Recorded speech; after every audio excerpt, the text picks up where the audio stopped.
heart pounding, drenched in sweat, You got this! and no excuses. These are the greatest workouts in America. We as humans are far more capable than we believe. No matter the odds, Think about the end result. get out there and get going. We're gonna start with 45 minutes. This is Pumped. Okay, so everyone kind of loved the Ask My Coach what dive I should do right here, right now. So welcome back to Steph, what dive should I do today? So go for inward, which is back of the tower, moving forward, we're running. Inward, we're running. Okay, let's do it.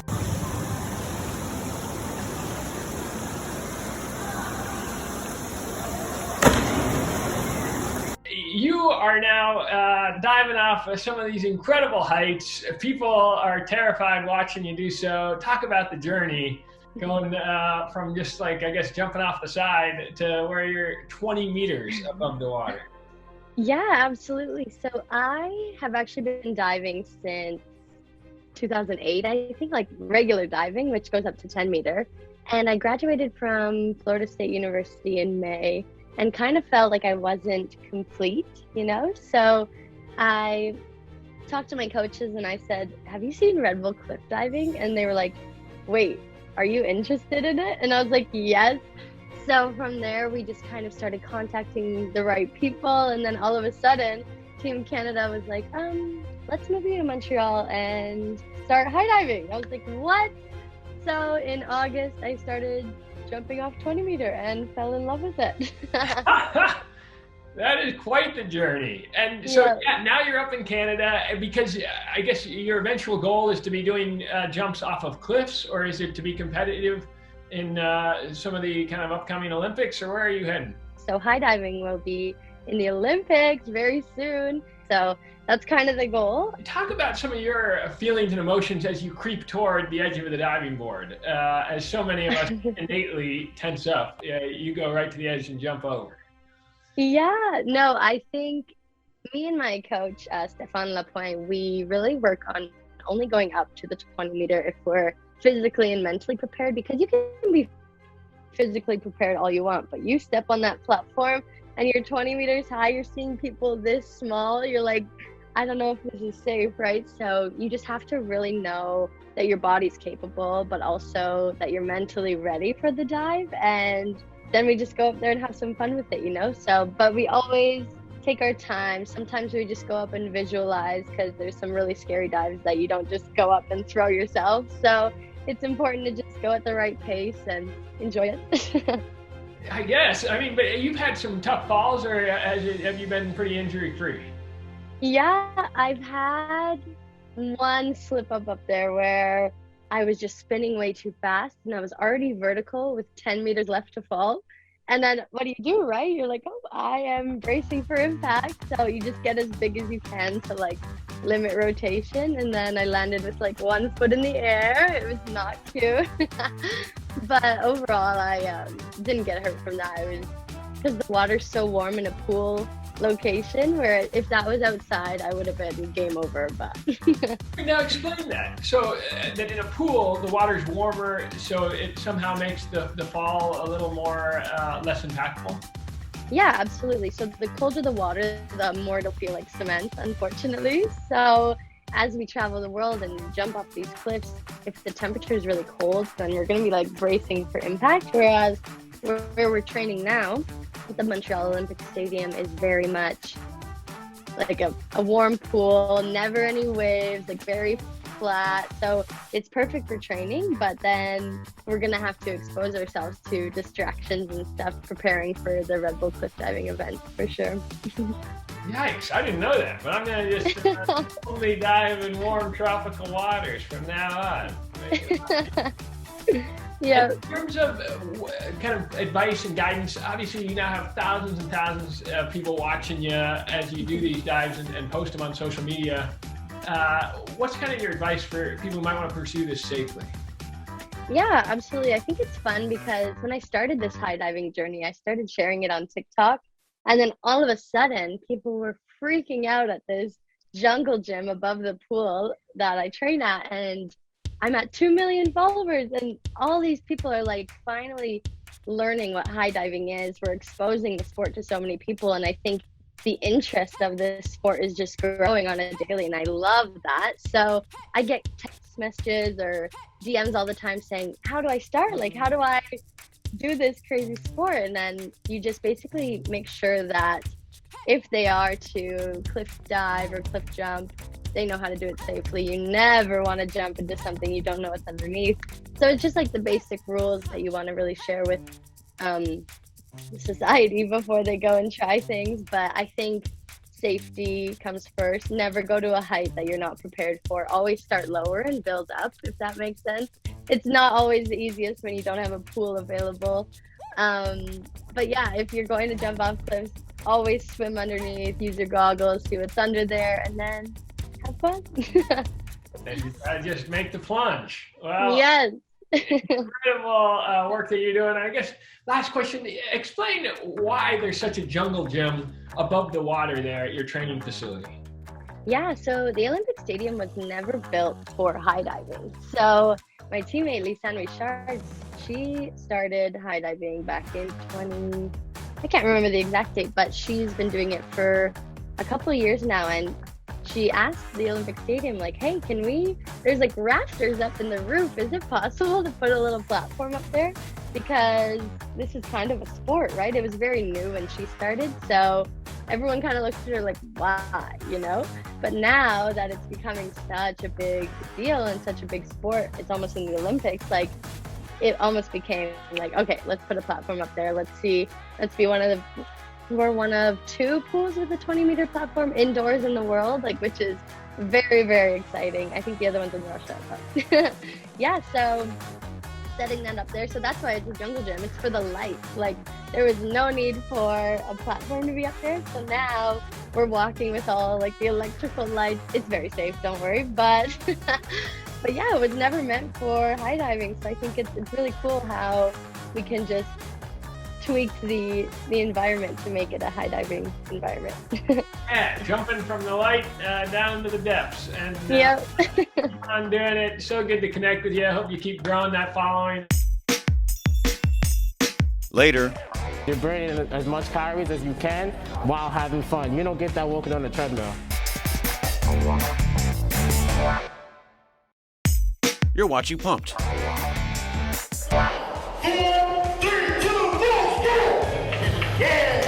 It's not even about keeping up with the pace.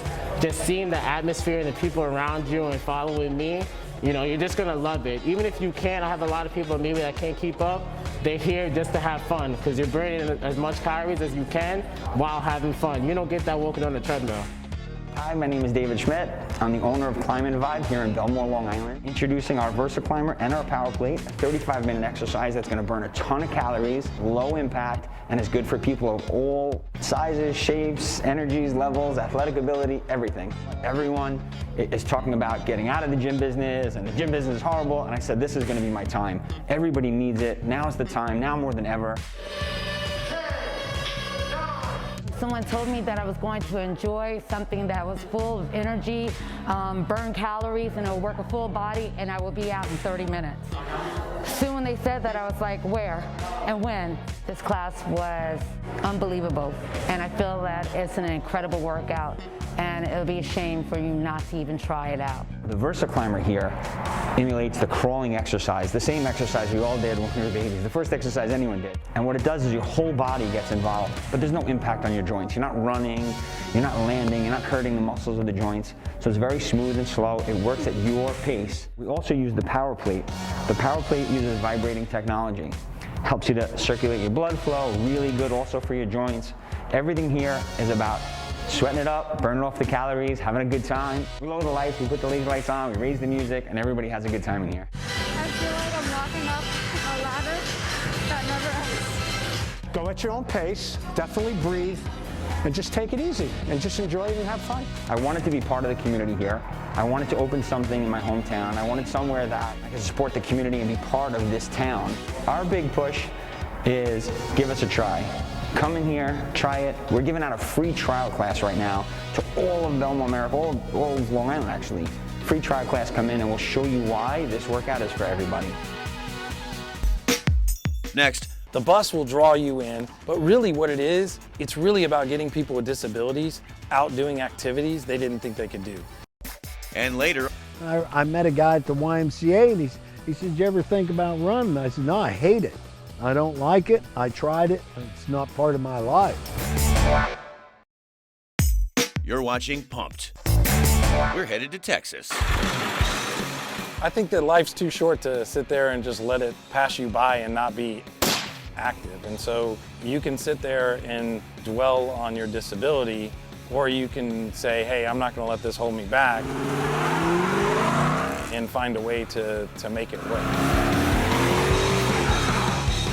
When I was 12 years old, I wasn't running as fast as other kids. We went through a bunch of different tests. I was diagnosed with spinal muscular atrophy type 3. It's a progressive disease. I was fortunate enough to be able to walk until about my second year in college. My legs would give out, I'd fall, and so at that point in time, I made a conscious decision to move into a wheelchair, but I kind of told myself I'm never going to let this disease stop me from doing what I want to do. So I've done adaptive water skiing, adaptive snow skiing, hunting, fishing. I'm an avid scuba diver. I've got over 150 dives logged. I've always loved cars. I love new cars, old cars. I have a 2010 Challenger SRT. I love that car, but it's very hard for me to get in and get out. I have to have somebody with me to put my chair in the trunk and that type of stuff. And so it kind of expanded from that point of I need something that's got a lot of room. And I thought, what's cooler than a guy in a wheelchair owning a short bus? So behind us is a 1957 Ford B500 short bus.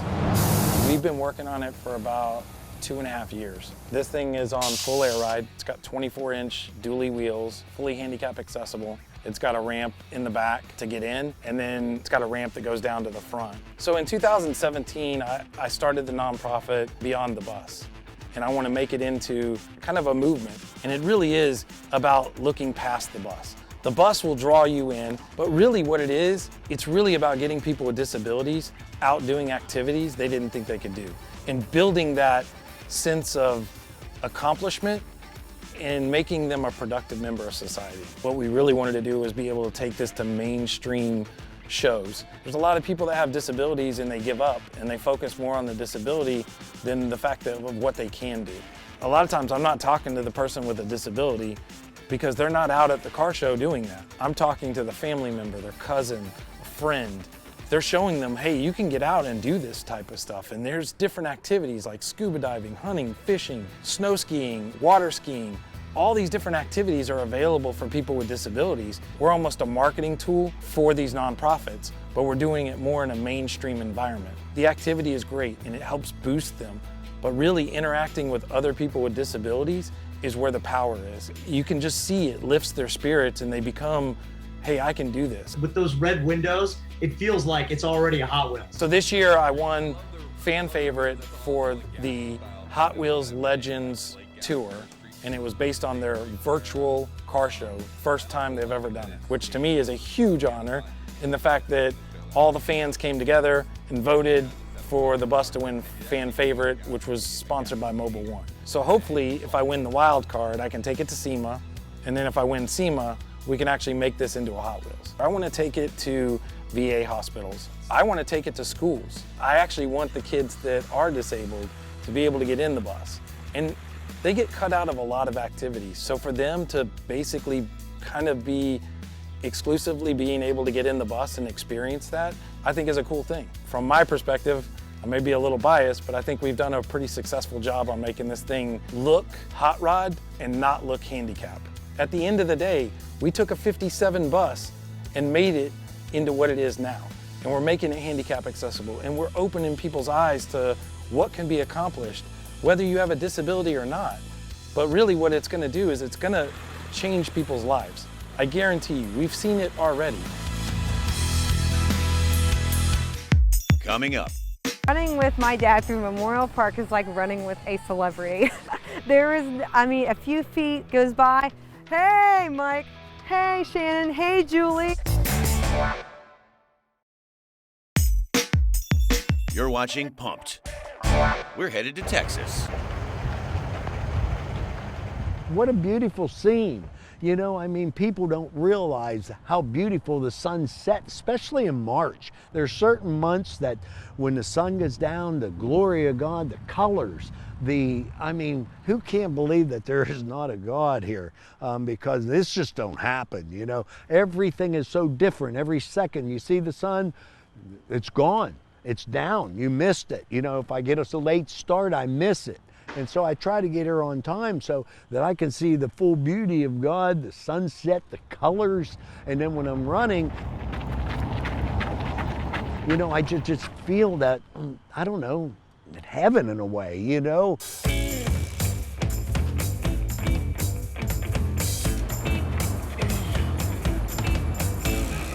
Good to see you. Well, they call me Sonny K. Hey man, right. There's no place like Memorial Park. You know, I probably come here at least 300 days a year. Hey girl, good to see ya. This is what living's all about. To come out and relax and enjoy the beautiful creation of our God.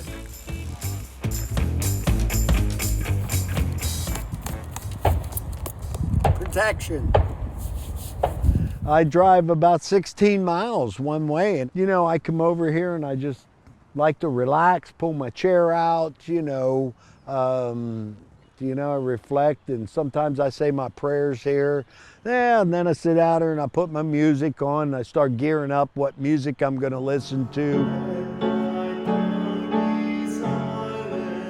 I am a singer for the Catholic Church every Sunday, and I've been doing that for about 30 years. And so music means a lot, but I'm sort of computer illiterate. I'm from the 50s. I'm one of the last few who probably have a flip phone. And my daughter, she does all my music. I about kill her for her time. We spent hours, hundreds, if not thousands of hours over the past, 15 years working on his music. 60s, 70s, 80s, and a little bit of 90s. I have all of that, you know, and then I just get ready to head out on the trail after about an hour, maybe 45 minutes. So that's sort of the story about getting ready to go out on the trail.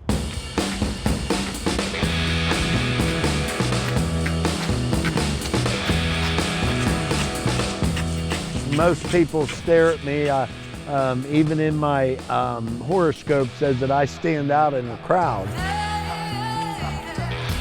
I like to do this, I like to do this, and I have dumbbells in my hands, and I don't understand why people run in the fetal position. You know, everybody's in the fetal position like this when you were in your mother, you know, but now I believe, why would you do this when you can get more out of it when you do stuff like this? You know, as you're running, it's called running aerobics. Running with my dad through Memorial Park is like running with a celebrity. There is, a few feet goes by. Hey, Mike. Hey, Shannon. Hey, Julie. Hey, Johnny boy! It really does put a smile on your face, because part of the reason why we do fitness in public spaces is because of the camaraderie. I try to inspire people. Maybe the way I dress, here comes the man in green.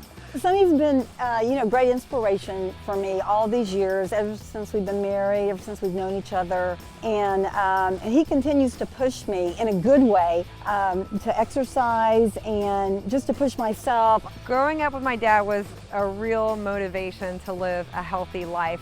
And so my brother and I grew up doing fun runs, doing every sport imaginable. And I think that really helped mold us into like well-rounded human beings. I've been a weightlifter since I was 15 years old. I did that for probably 15 years before I started taking up running. I met a guy at the YMCA, and he said, "You ever think about running?" I said, "No, I hate it. I don't like it. I tried it. It's not part of my life." I don't know, I just started doing it. Even though I didn't like it, I started doing it. And it took hold, and it really took hold. I've had 2 broken ankles. I've had a busted knee. It needs replaced now, but I'm gonna do it. And I've had a shoulder replacement, and I've been through some hell and back, but I kept on running.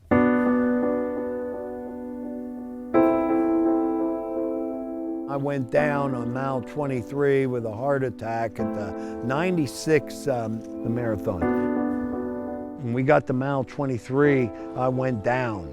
I just like lights out, like turning a light switch on. I never knew it was coming. I didn't know that I had a 90% block in the widow.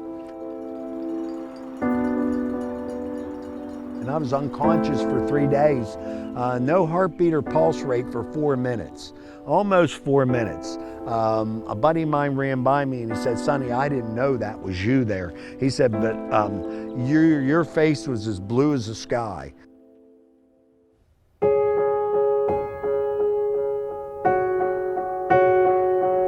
They took me to St. Joe's Hospital. I guess they gave me my last rites, you know, that just in case, you know. So 3 days went on and finally it's like someone turned a light switch on.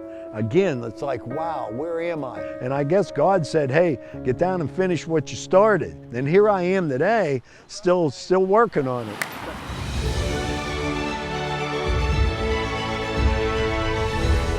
He always continues to be a source of inspiration for me. One day a woman stopped us at the end of a run and she wanted to pray with us because she loved my dad so much. She always loved seeing him, and she said, "Can I pray with you?" And we stood there and prayed together. And so I really get to meet like a wide variety of people on the trail because of him. You try to live right and be a good person and enjoy life, get every breath you can, you know, and live it to its fullest, because a lot of people miss this. They're in a cubicle, they're in a concrete jungle, but I have the life. I think God knows what I want, and I've had this all my life, lived in the mountains all my life, and had this good kind of life, and I know I'm gonna die this way, you know, so I hope when that day comes, I'm looking out at trees for the last time, you know, or the last sunset. So that's what makes me just keep coming here. Have a favorite spot to get pumped? Tell us on social media.